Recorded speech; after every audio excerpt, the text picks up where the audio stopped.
வணக்கம். நான் உங்கள் பவுல். இன்றைக்கி வந்து ஒயரிங் சம்மந்தமாக வீடியோ பார்க்கலாம். வீடியோ பிடிச்சிருந்தா மறக்காமல் உங்கள் பவுல் யூடியூப் சேனல் சப்ஸ்கிரைப் பண்ணுங்கள். நிறைய வீடியோ எடுத்து வச்சுருக்கேன், ஆனால் போடுறதுக்கு டைம் இல்லை. அதிக ஒர்க்கு ப்ளஸ் ரெக்கார்ட் பண்ண தான் டைம் இல்லை. நம்மள்ட்ட செல்லு கொஞ்சம் ப்ராப்ளம் ஆகிட்டு, அதனால தான் இதுமாரி ரெக்கார்ட் பண்ண லேட் ஆகிட்டு, சாரி. இப்போ வந்து இந்த வீடு வந்து ஒயரிங் வேலைக்காக வந்திருக்கோம். ஒயர் இழுத்துக்கிட்டு இருக்கோம். ஃபுல்லாக ஃபஸ்ட்டு ஃப்ளோர் தான் இழுத்தாச்சு. நம்ம கிரவுண்ட் ஃப்ளோரில் ஒயர் எல்லாம் அடிக்கிருக்கோம். இதில் வந்து போர்ட்டிக்கல் இருக்குது, 3 ரூம் இருக்குது, கிச்சன் இருக்குது. இங்கே சர்க்யூட் போர்டு வச்சுருக்கோம். சர்க்யூட் போர்டில் எல்லா பைப்பு இருக்குது, அதுவும் சரியாக பதியாமல் கொத்தனாருங்க வச்சுருக்காங்க. இந்த சைடு மாடியில் பார்த்தீங்கன்னா 2 ரூம் இருக்குது. மேலே ஹெட் ரூம் மாரி சின்னதாக போட்டிருக்காங்க. மற்றபடி மேலே தான் ஒயர் இழுத்தாச்சு. அதுலேருந்து ஸ்டெப்பாக வருவோம் ஃபுல்லாக. என்னென்ன ஒயர் என்ன சைஸ்னு. இது பெரிய பெரிய ரூமாக இருக்கிறதுனால ஒரு ரூமுக்கு 2 டன்னி ஏசி போட போகிறாங்க. சர்க்யூட் மேலே வச்சுருக்கோம், கீழே வச்சுருக்கோம். ஏன் 2 சர்க்யூட் போர்டு வச்சுருக்காங்கன்னு நிறைய பேர் கேட்குறாங்க இந்த வீட்டுக்கு. ஏன்னா ஒயர் லாஸ் அதிகமாகும், உங்களுக்கு லென்த்து லாங் போக ஒயர் ஹீட்டிங் அதிகமாகும், ஆர்ம்ஸ் அதிகமாகிறதுனால ஹீட்டிங் அதிகமாகும். இந்த ரூமில் 2 ரூமு பெரிய பெரிய ரூமு. எல்லாத்துக்கும் attach bathroom, 3 bathroom attach bathroom இருக்குது. இப்போ வந்து சிஸ்கோ நம்ம என்னன்னா, நம்ம மீட்டர்லேருந்து சர்க்யூட் போர்டுக்கு வரதுக்கு சிஸ்கோ நம்ம யூஸ் பண்ணுவோம். பேஸ் நியூட்ரலு எர்த்து வரைக்கும் சிஸ்கோ நம்ம யூஸ் பண்ணுவோம். 2.5 என்னதுன்னா ஹீட்ரு அந்த இதுக்கெல்லாம் போடுவோம். 4 ஸ்கொயர் நம்ம வந்து ஏசிக்கு ஃபுல்லாக யூஸ் பண்ணுவோம். ரெட்டு வந்து பேஸுக்கும், நியூட்ரல் வந்து பிளாக்குக்கும் போடுவோம். நம்ம ரூமு பெருசாக இருக்கிறதுனால ஹீட்டருக்கு வந்து 2.5 போடுவோம். இப்போதைக்கு இந்த வீட்டுக்கு சொல்கிறேன். 1.5 டன் வரைக்கும் நீங்கள் 2.5 யூஸ் பண்ணலாம் தாராளமாக. 1.5 வந்து நம்ம லைட்டிங் லோடு. இப்போ பார்த்தீங்கன்னா இந்த ரூமில் பார்த்தீங்கன்னு இன்வெர்ட்டருக்கு தனி கனெக்ஷன் வந்துடும். இப்போ ஃபேனு, லைட்டிங்கு, ஒரு 4-5 லைட்டுக்கு கொடுக்குறது ஒரு போர்டுக்கு வந்துடும். பெட் போர்டுக்கு பார்த்தா 1.5 மெயின் வந்துடும். இண்டிவிஜுவலாக வரும் தனித்தனியாக. 1 ஸ்கொயர் நம்ம ரெட்டு தான் வந்து பாயிண்ட்டுக்கு ஃபுல்லாக போடுவோம். பாயிண்ட்டுக்கு ஃபுல்லாகவே போடுவோம். எல்லாம் RR பிராண்டில் தான் வாங்கிட்டு வந்துருக்காங்க ஃபுல்லாக. பிளாக் வந்து நம்ம என்னத்துக்கு போடுறோம்னா, பிளாக் வந்து நியூட்ரலுக்கு போடுவோம். க்ரீன் வந்து எர்த்துக்கு காமனாக போடுவோம். ஏன்னா டோட்டலாக ஒரு ரூமுக்கு இண்டிவிஜுவலாக 1 ஸ்கொயர் நம்ம வரும். ஏன் 1.5 போட்டானுன்னு கேட்பாங்க. அதுக்கேற்ற மாதிரி கமல் நிறைய பேர் கேட்காங்க. 1 ஸ்கொயர் தான் யூபிஎஸ்க்கு போடுவோம். ஏன்னா ஒரு ரூமு பார்த்தீங்கன்னா 2 பேஸ் வந்து இறங்குறதுனால நீங்கள் அதில் போய் 1.5 2.5 போட்டு கஸ்டமர் காஸ்ட்டை போய் வீணாக்க தேவையில்ல. இந்த வீட்டுக்கே ஒரு 65,000 ரூபாய்க்கு ஒயர் வாங்கியிருக்கோம். இந்த RR கேபிள் அந்த பிராண்ட் வாங்கியிருக்கோம் ஃபுல்லாக. இது வந்து காமனாக எல்லோ வந்து நம்ம வந்து 2வேக்கு அதுக்கேற்ற மாரி ஃபுல்லாகவே போட்டுப்போம். நம்ம இப்போ காமனாக எல்லாருக்கும் ஸ்ப்ரிங் பாக்ஸ் ஒன்று போட்டுக்கிறது, ஏன்னா இருக்கிறப்ப அதிகமாக டேமேஜ் ஆகுதுன்னு. இந்த ரூமில் பார்த்தீங்கன்னா தனித்தனியாக இண்டிவிஜுவலாக யூபிஎஸ் வந்துடும் ஃபுல்லாக. இந்த ரூமில் 2 ஃபேன் பாயிண்ட் இருக்குதுன்னா, ஒன்று வந்து பெட் போர்டில் வரும், பெட்டுக்கிட்ட உள்ளது பெட் போர்டில் வந்துடும். நார்மலாக இதில் வந்து ரெகுலேட்டர் வந்துடும். அதுக்காக தான் சுவிட்ச் போர்டு அதுக்கேற்ற மாதிரி வச்சுருப்பேன். இப்போ நியூட்ரலு, எர்த்து, பாயிண்ட் நியூட்ரல் எல்லாம் ஜாயின் அடிக்கிறது மேலேயே வச்சுப்போம். ஃபேன் பாக்ஸு ஃப்ரீயாக இருக்குமே அதில் வச்சுப்போம். இப்போ வந்து இதில் பார்த்தீங்கன்னா ஃபேனுக்கு டேப் அடிச்சு வச்சுருக்கோம். யூபிஎஸ்ஸு எர்த்து லூப்பிங்காக எப்படி இருக்குது பாருங்கள். யூபிஎஸ்ஸுக்கு ஃபுல்லாக இருக்கும். நியூட்ரலு எல்லாமே வந்துருக்கும். இந்த பாத்ரூம் பொறுத்த வரைக்கும் ஒரு 3 பாயிண்ட்டு அதுக்கேற்ற மாரி வந்துடும். ஹீட்ரு பாயிண்ட்டு தனியாக இண்டிவிஜுவலாக வந்துடும். அப்போ வந்து உங்களுக்கு லோடு ஈவனாக பிரிஞ்சிடும் உங்களுக்கு. எனக்கு என்னோடய வாய்ஸ் கொஞ்சம் புரியாத மாரி இருக்கும், கொஞ்சம் கோச்சிக்காதீங்க. எனக்கு ரெக்கார்ட் பண்ணுற மாரி வீடியோ கேமரா அதேமாரி தான் கிடையாது. நம்ம நார்மலான செல்லில் தான் ரெக்கார்ட் பண்ணுறேன்.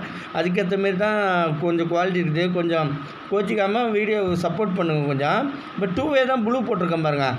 இந்த சைடு ஒரு 1.5 மெயின் இறங்கிடும். அங்கே வந்து ஹீட்டுக்கு வந்து 2.5 வந்துடும். இந்த ரூம் என்ட்ரன்ஸ் போர்டுக்கு வந்து 1.5 வந்துடும். பெட் போர்டுக்கு ஒரு 1.5 செட்டு ப்ளஸ் யூபிஎஸ் வந்துடும். ஏசிக்கு இண்டிவிஜுவலாக நியூட்ரல் டேரெக்டாக பாயிண்ட்டுக்கு போயிடும். ப்ளஸ் வந்து நேராக கீழே வந்து போர்டுக்கு வந்து 4 ஸ்கொயர் வந்து தனியாக இருக்கும். Phase, input phase, output phase 2 மட்டும்தான் இருக்கும். இதுக்கு 1.5 மெயின் செட் இருக்குது. 4 ஸ்கொயர் பாருங்கள், இன்புட்டு அவுட்புட்டு 2 தான். நான் மார்க்கிங் என்னத்துக்கு வச்சுக்கினா, நம்ம பிரேக்கரில் கீழே கொடுக்குறது மேலே கொடுக்குறது ஈஸியாக இருக்கும் நம்மளுக்கு. இப்போ பவர் எல்லாம் கனெக்ஷன் கொடுத்துட்டு ஒயரும் இழுத்து சுவிட்ச் போர்டு ஏற்றிட்டு கனெக்ஷன் கொடுத்த வச்சு எந்த ஃபால்ட்டும் எந்த போர்டையும் கைட்டாமல் இந்த லைனை விட்டுறோமே, அதேமாதிரி ஃபால்ட் இல்லாமல் நிறையா வேலை பார்க்குறது தான் ஃபுல்லாக. அதுதான் ஒரு சந்தோஷம் எங்களுக்கு.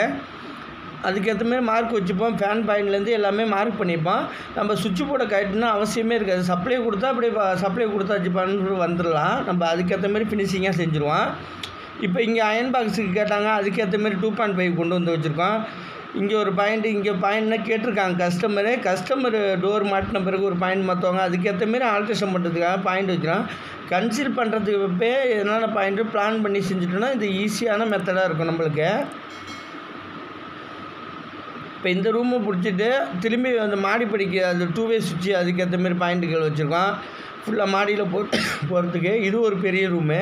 இதுலேயும் அதே காமன் தான் ஃபுல்லாக எல்லாம் ஒயரிங் வேலை நடந்துட்டு எல்லா பாயிண்ட்டும் கொடுத்தாது. அதேமாரி அட்டாச் பாத்ரூமுக்கு ஒரு 2.5 ஒரு ஹீட்டருக்கு ஒன்று, எக்ஸாஸ்ட் ஃபேனுக்கு ஒன்று கொடுத்துருவோம் ஃபுல்லாக. இதில் 2 ஃபேன் இருக்குது. ஃபுல்லாக பெரிய ரூமாக இருக்கிறதுனால 2 ஃபேன் நிறந்து போட்டுருவோம். இதில் பார்த்தா பெட் போர்டு எந்த சைடு கேட்டாலும் கஸ்டமர் அதுக்கேற்ற மாதிரி இருக்கும். இங்கே ஸ்டடி ரூம் மாரி சின்னதாக வச்சுருக்காங்க. அதுக்கு ஒரு ஃபேன் வச்சு தனியாக சுவிட்ச் போர்டு வச்சு சிஸ்டம் வைக்கிறது போட்டுருக்கோம். ஏசிக்கெல்லாம் ஃபுல்லாக ஹோல்ஸு நம்ம கஸ்டமர் என்ன செஞ்சு கொடுக்குறாங்களோ ஃபுல்லாக ஃபினிஷிங்காக முடிச்சுருவோம். இது ஒரு கீழே உள்ள ரூமு. ஃபுல்லாக அதுக்கேற்ற மாரி பாயிண்ட்டுக்கெல்லாம் ஃபுல்லாக இழுத்தாச்சு. இப்போ மேலே பார்த்தீங்கன்னா இன்வெர்ட்ரு கனெக்ஷன் மேலே வந்து இந்த லோவர் ஆப்ஷனில் இன்வெர்ட்ரு கனெக்ஷன் ஃபுல்லாக வச்சுருக்கோம். இந்த சர்க்யூட் எல்லாமே இங்கே வந்து இறங்கிடும் ஃபுல்லாக. இந்த சர்க்யூட்லேருந்து நம்ம இது வந்து 2 வே சுவிட்சு. 2 வே சுவிட்சுனா இதில் லைட்டிங் எது வேணுமோ கொடுத்துக்கலாம். மற்றபடி elevation ceiling high roof lighting எல்லாமே கீழே தான் வரும். ஏன்னா மேலே போடாதீங்க. ஹை ரூஃப் லைட்டு போடணுனாலே மேலே போய் ஃபங்க்ஷனு ஏதாச்சும் ஒன்றா கீழே போட்டுறது யூஸ் பண்ணுற மாதிரி வச்சுக்கலாம். இப்போ இந்த சைடு பார்த்திங்கன்னா இதில் வந்து மெயின் லைனு எல்லாமே வந்துட்டு இந்த சர்க்யூட்டுக்கு ஃபுல்லாகவே வந்துட்டு இதில் வந்து அந்த 2 வே சுவிட்சு இந்த கொஞ்சம் லைட்டு இதில் உள்ள லைட்டிங் ஃபுல்லாக வந்துடும். மாடிப்படிக்கு உள்ள மெயின் இது எல்லாமே மேலே ஹெட்ரூமுக்கு உள்ளது வந்துடும். இதில் கொஞ்சம் லைட்டிங் இது சுவிட்ச் போர்டில் வந்துடும். இதை வந்து ஸ்லாப்பு ஃபுல்லாக இருக்குது. இந்த ரூமு ஃபுல்லாக கம்ப்ளீட் ஆகிட்டு ஏற்கனவே வீடியோவில் காட்டிட்டேன். ஃபுல்லாக அதுக்கேற்ற மாதிரி யூபிஎஸ்சி எர்த்து எல்லாமே தனித்தனியாக வச்சுருக்கோம். போர்டு டு போர்டு ஜம்பர் வேறு போட்டு வச்சுருப்போம். நம்ம தனித்தனியாக இண்டிவிஜுவலாக பைப்பு விட்றதுனால ஒயர் ஈஸியாக இருக்கும். ஒயரு தான் மிச்சமாகும் உங்களுக்கு. பைப்பு எவ்வளோ இருக்குதோ தாராளமாக நீங்கள் போட்டுக்கங்க மேலே. அதுக்கேற்ற பைப்புனா அதிகமாக வேஸ்ட்டாக போடாமல் நம்ம மெயின் லைனுக்கு அதுக்குள்ளதுக்கு தேவையான அளவுக்கு பைப்பு போட்டுக்கலாம். நம்ம 1.5 லூப்பிங்கு ஃபுல்லாக ஃபேனுக்கு தான் டேப் அடித்து தனியாக இண்டிவிஜுவலாக வச்சுருவோம். ஃபுல்லாக தனியாக பேஸ் தனியாக யூபிஎஸ் தனியாக அது மார்க்கிங்கும் இருக்கும், கலர் கோட்லேயும் இருக்கும். ஆனால் நம்மளை தவிர வேறு எலக்ட்ரிஷியன் வந்து வேலை பார்க்குற மாரி அதுக்கேற்ற மாரி தனியாக வச்சுருப்போம் ஃபுல்லாக. இந்த அட்டாச் பாத்ரூமே எல்லாமே லைன் சொல்லியாச்சு. நம்ம ஒர்க்கு பார்த்தோன்னா இந்த வீடியோ ஒர்க்கு முடிஞ்சே வீடியோ போட்டுட்டேன். ஃபஸ்ட்டு நம்ம ஒயரிங் எடுத்த வீடியோ இன்னும் பழைய செல்லில் இருந்துச்சு. இப்போ தான் செல்லு டிஸ்பிளே மாற்றி வந்துச்சு. அதனால் இப்போ தான் அந்த வீடியோ எடுத்து ஃபுல்லாக டீட்டெயிலாக போடுவோம். வீடியோ எடுத்தாச்சு ஃபுல்லாக கஸ்டமர்கிட்ட எல்லாமே சொல்லிடுவோம். டீட்டெயிலாக சப்ஸ்கிரைபர்கிட்ட சொல்லிடுவோம். நம்ம அதை டெலீட் பண்ணவும் மனசு வரல எனக்கு. பழைய செல்லு தான் எடுத்துகிட்ருக்கேன். அந்த வீடியோ தான் அந்த செல்லு தான் எனக்கு எடிட்டிங் செட் ஆகுது. பாயிண்ட் ஒயர் தான் 1 ஸ்கொயர் நம்ம தனியாக டேப் அடித்து வச்சுருக்கோம். 1.5 தனியாக டேப் அடித்து வச்சுருக்கோம். எர்த்துக்கு தான் தனித்தனியாக டேப். இப்போ லூப்பிங் பண்ண நம்மள்ட்ட பசங்க ஒரு 8 பசங்க வேலை பார்க்குறாங்க. யார் வந்தாலும் அதுக்கேற்ற மாரி இதுதான் அண்ணன் செஞ்சுருக்காங்கன்னு சொல்லிட்டு கரெக்டாக மார்க்கிங் எல்லாமே டீட்டெயில் தெரியும். அதுக்கேற்ற மாரி லூப்பிங் பண்ணுவாங்க. இது வந்து மேலே மாடிக்கு போகிறது, இங்கேருந்து லைட்டிங் போகிறது எல்லாம் வரும். மேலே அடிஷ்னலாக ஒரு பாயிண்ட் வச்சுருக்கோம். மேலே ப்ரெஷர் மோட்டருக்கு பாயிண்ட் எடுத்து வச்சுருக்கோம்.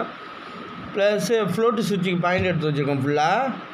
இப்போ மாடிப்படி இது வந்து எலிவேஷன் லைட்டு 2 வே எல்லாமே இங்கே தான் வரும் ஃபுல்லாக. மேலே ஹை ரூஃப் உள்ள லைட்டிங் பாயிண்ட்டு கலர் லைட்டுக்கு உள்ள பாயிண்ட் எல்லாமே வரும். 2 வே தனியாக இண்டிவிஜுவலாக வந்துடும். 2 வேல எந்த லைட்டு கேட்குறாங்களோ அதுக்கேற்ற மாதிரி கொடுப்போம். இதுக்கு வந்து 1.5 செட்டு எடுத்து வந்துச்சுன்னா இதுக்கு ஒரு யூபிஎஸ் வச்சாச்சு. ப்ளஸ் காலிங் பெல்லுக்கு வந்து மாடியில் இந்த சைடு ரூமுக்கு வந்து இங்கே காலிங் பெல் ஒன்று கேட்டாங்க. ஏன்னா மாடியில் ஏறி போய் கூப்பிடாம இப்போ அந்த ரூமுக்கு பார்த்திங்கன்னா இங்கே காலிங் பெல் ஃபுல்லாகவே இருக்கும். அந்த ரூமுக்கு மாடியில் உள்ளது கூப்பிட்றதுக்கு. இப்போ போர்ட்டிகல் இழுக்க வந்துட்டாங்க. எலக்ட்ரிஷியனுக்கு எல்லாருக்கும் தெரியும் போர்ட்டிகல் இழுக்கிறப்ப தான் ரொம்ப ஒயரிங் இழுக்க கஷ்டம். மேலேருந்து 6 ஸ்கொயர் பேஸ் நூற்றில் எல்லாமே இழுத்துட்டு வந்தாச்சு ஃபுல்லாக. இது தனியாக வர மெயினு சர்க்யூட்லேருந்து. இப்போ இந்த சர்க்யூட்லேருந்து மேலே போகுது. இந்த சர்க்யூட்லேருந்து மேலே போனால் தான் ரோட்டரி சுவிட்சு கண்ட்ரோல் பண்ண முடியும். தனியாக மீட்ரு பாக்ஸ்லேருந்து மேலே போனால் ரூம் வந்து ரோட்டரி சுவிட்சில் கண்ட்ரோல் பண்ண முடியாது. அதுக்கேற்ற மாரி இன்வெர்ட்டருக்கு பார்த்திங்கன்னா 2.5 அடித்து மார்க் பண்ணி சிவி தனியாக வச்சுருக்கோம் பாருங்கள். இன்வெர்ட்ரு ஒரு இடத்துல பிளேயர் வச்சு அங்கேருந்து மெயின் எடுத்து வந்து சர்க்யூட்டில் இறக்கி விட்டு அதுக்கு ஒரு ட்ரிப்பர் வைப்போம். நம்ம லோடுக்கு ஏற்ற மாரி ட்ரிப்பர் வைப்போம். ஏன்னா அங்கேயும் ட்ரிப் ஆகலாம் இங்கேயும் ட்ரிப் ஆகலாம். இன்வெர்ட்ரு பிளேயர்லேயும் ட்ரிப் ஆகும் உங்களுக்கு. இப்போ மீட்ரு பாக்ஸ்லேருந்து சிஸ்கோ எர்ம் வந்துட்டு இப்போ இண்டிவிஜுவலாக ஒரு பைப்லேருந்து மெயின் லைன் தனித்தனியாக எர்த்து யூபிஎஸ் அதுக்கேற்ற மாரி வந்துட்டு இப்போ 1 ஸ்கொயர் எம் யூபிஎஸ்ஸை பொறுத்த வரைக்கும் ஒரு 10 ஒயர் இறங்குதுன்னா 1.5 ஆம்பு கஸ்டமர் நிறைய பேர் கேட்குறாங்க. 1.5 போட்டானா யூபிஎஸ்க்குன்னு யூபிஎஸ் போடுறதுல ஒன்றுமே கிடையாது. சாதாரண எடுத்துக்காட்டு பார்த்தீங்கன்னா சிஸ்கோ நம்ம சாதாரண ரூஃபு பைப்பு போடுறோமே ஒரு 6 mm கம்பி போடுற இடத்துல 12 mm கம்பி போட்டாலும் சப்போர்ட்டுக்கு நிற்கும். ஆனால் போட தேவையில்லாத பொருளையா அதில் போய் வேஸ்ட் பண்ணாதீங்க நீங்கள். இப்போ அதே சேம் மெத்தடு தான் இந்த ரூமில் அதுக்கேற்ற மாரி மெத்தடு தான். இப்போ இங்கே பார்த்தீங்கன்னா ஒரு டைனிங் டேபிள் ஏரியா இருக்குது. இங்கே சாமி ரூம் வந்து தனியாக பண்ணிக்கலாம். இதில் வந்து கிச்சனுக்கு வந்து இந்த சைடு கபோர்டாக போட்டிருக்கோம். இங்கேருந்து சுவிட்சு போடுற மாரி வச்சுருக்கோம். ப்ளஸ் இங்கே ஸ்டோர் ரூம் இருக்குது. இதுக்கு லைட்டிங்கு கிரைண்டருக்கு ஃப்ரிட்ஜுக்கு தனியாக இண்டிவிஜுவலாக வச்சுருக்கோம். பெரிய கிரைண்டர் தான். இது ஸ்டோர் ரூமு லைட்டிங் மட்டும் கொடுத்துருக்காங்க. ஃபுல்லாக இந்த கிச்சனில் பார்த்தீங்கன்னா ஒரு 3 போர்டு வச்சுருக்கோம். ஃபுல்லாக 6 amps 5 amps ஃபுல்லாக போர்டு வந்துடும். இதில் வந்து சிம்லிக்கு ஒரு 4 டெலிவரி பண்ணியிருக்கோம். பைப் லைன் அடித்து கொடுத்துருக்கோம். ப்ளஸ் இங்கே ஒரு பாயிண்ட் ஆர்ஓக்கு அங்கே ஒரு ப்ரொவிஷன் வச்சுருக்கோம். இங்கே பார்த்தீங்கன்னா சாமி ரூம் பாயிண்ட் வருது. இப்போதைக்கு ஆல்ட்ரேஷன்லாம் வுட்டு ஒர்க் பண்ணி முடிச்சுட்டாங்க. நான் இந்த வீடியோ போகிறப்போ ஒர்க்கு முடிச்சு 2 மாதம் ஆகிட்டு வீடு ஒர்க்கு. இது வந்து இந்த பாத்ரூமுக்குள்ளே ஹீட்ருக்கு பாயிண்ட்டு ப்ளஸ்ஸு இதெல்லாம் பார்த்தீங்கன்னா டேமேஜ் ரொம்ப இந்த சைடு கலவை ஏறி ஃபுல்லாகவே டேமேஜ் ஆகிட்டு இந்த ஃபேன் பாக்ஸ் ஃபுல்லாக எடுக்கிற மாரி ஆகிட்டு ஸ்பாட்லைட் பாக்ஸு. இதுக்கிட்ட மோட்டருக்கு வந்து ஷார்ட்ரு டைப்புக்கு ஒரு பெண்டு திருப்பி வச்சுருக்கோம். திருக்கி ஒரு கேபிள் வந்து இதில் வந்து ஏறி லூப் பண்ணுற மாரி லைன் எடுத்து வச்சுருக்கோம். இப்போ இந்த ஸ்பாட்லைட்னால் பார்த்தீங்கன்னா இந்த ரவுண்டில் போட்டிருந்தோம் ஃபுல்லாக ஸ்பாட்லைட்டு எல்லாமே ரொம்ப டேமேஜ் பண்ணி ரொம்ப கலவை ஏறிட்டு ஃபுல்லாக எல்லாம் லைன் எடுத்து வச்சுருக்கோம். எது வரைக்கும் பைப்பு டேமேஜ் ஆகிருக்கோ இதுக்கிட்ட தான் மிஷின் வச்சுருந்தாங்க. நல்லா டேமேஜ் பண்ணி விட்டுட்டு போயிட்டாங்க. நம்ம அந்த காங்கிரீட் போடுறப்ப நிப்பாட்டிட்டு அள்ளிட்டு க்ளீன் பண்ணிவிட்டு போட முடியாது. நம்ம இந்த டைமில் அதுவும் பூசிட்டாங்க. லைன் எடுத்துக்கிறோன்னு சொன்னால் அவங்க பூசிட்டாங்க. டிவி வந்து அங்கே மூலையில் போடுற மாதிரி இருக்கும். இங்கே வந்து சிசிடிவிக்கு தனியாக வந்துடும். சிசிடிவி கேபிள் இங்கே வந்துடும். சிசிடிவிக்கு வந்து அந்த கொல்லை பாத்ரூம் வந்து மேலே வந்து சிசிடிவிக்கு ஒயரெல்லாம் இருக்கும். அங்கேருந்து ஒரே ஒரு கேமரா மட்டும்தான் கேமரா நம்ம இந்த டேட்டா கேபிள் மட்டும்தான் தனியாக இங்கே வரும். இந்த சைடு அப்படியே சர்க்யூட் போர்டுக்கு எல்லாமே கம்ப்ளீட் ஆகிட்டு ஏதாச்சும் டவுட்டாக இருந்தால் நம்பர் கொடுத்துருக்கேன், கால் பண்ணுங்கள். கண்டிப்பாக நான் ஏதாச்சும் டவுட்டாக இருந்தால் கிளியர் பண்ணுறேன். கண்டிப்பாக நான் கால் பண்ணி கொஞ்சம் லேட்டான கூட திரும்பி கால் பண்ணுவேன். கண்டிப்பாக இந்த சைடு 2 போர்டு வச்சுருக்கோம் போர்ட்டிகளில். அதுக்கிட்ட பெல் சுவிட்சு ப்ளஸ் எலிவேஷன் லைட்டு மாடி ஹெட்ருலேருந்து வர எலிவேஷன் லைட் எல்லாமே கீழே வந்துடும். அதுக்கேற்ற மாரி பைப் லைன் போட்டுப்போம். ஏன்னா ஹெட்ரூம்லேயே மேலே போய் சுவிட்ச் போர்டு போட்டு போக முடியாது. வீடியோ பிடிச்சிருந்தால் மறக்காமல் உங்கள் போல் யூடியூப் சேனல் சப்ஸ்கிரைப் பண்ணுங்கள். உங்களுக்கு யூஸ்ஃபுல்லான வீடியோக்கள் நிறையா வரும். நன்றி.